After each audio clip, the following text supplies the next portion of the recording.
Well, here I'm making the cylinder of the pneumatic piston from a piece of water pipe.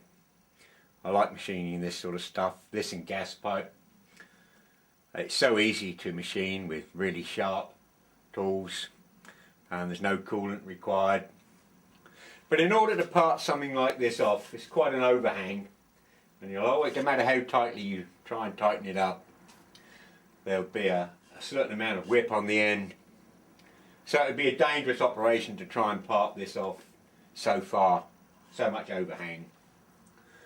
What you can do is use travelling steadies, and I have travelling steadies and various things with this lathe, but nothing to accommodate a tube of this diameter. So, provided I don't knock the camera over, I've made up this travelling steady. As you can see, it's 3 arms with a ball race at each end, and it'll hold the end of the pipe up to 3 feet, and it'll go with the carriage, of course. So I'm very pleased with that.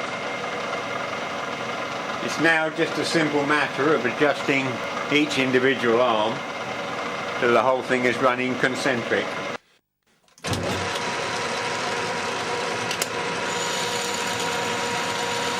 Well, here I'm machining the fillet valley, which will form the pneumatic piston of the cylinder,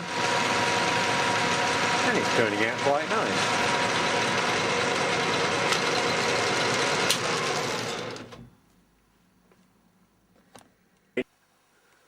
Well, I'm totally amazed at the purity of this casting. It was just scrap alley. I did it in a crucible in an electric furnace. I think this is the purest I've ever poured.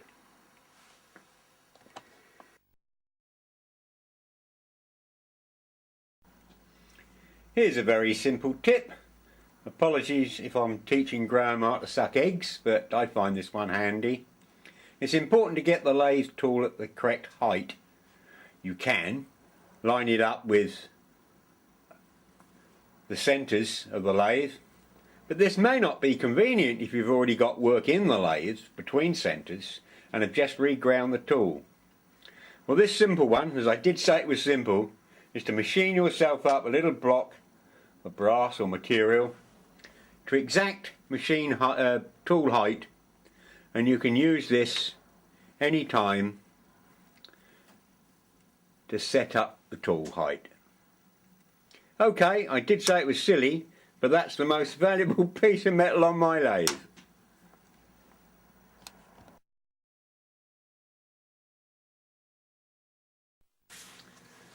Here's a little tip you might find handy. If you're machining thin discs, perhaps not as thin as this one, but it'll do to demonstrate, and you want it square to the chuck, at the moment it's on the huh, as we say in Essex, then you can either pack it out with material, measure, use the very ends of the jaws as a guide, but that's not good practice. A very simple way of straightening this up is to mount a small ball race on a piece of stock, lightly put the material in the chuck, and as you can see it's deliberately all wonky. But if we slowly come up with the tool and apply pressure,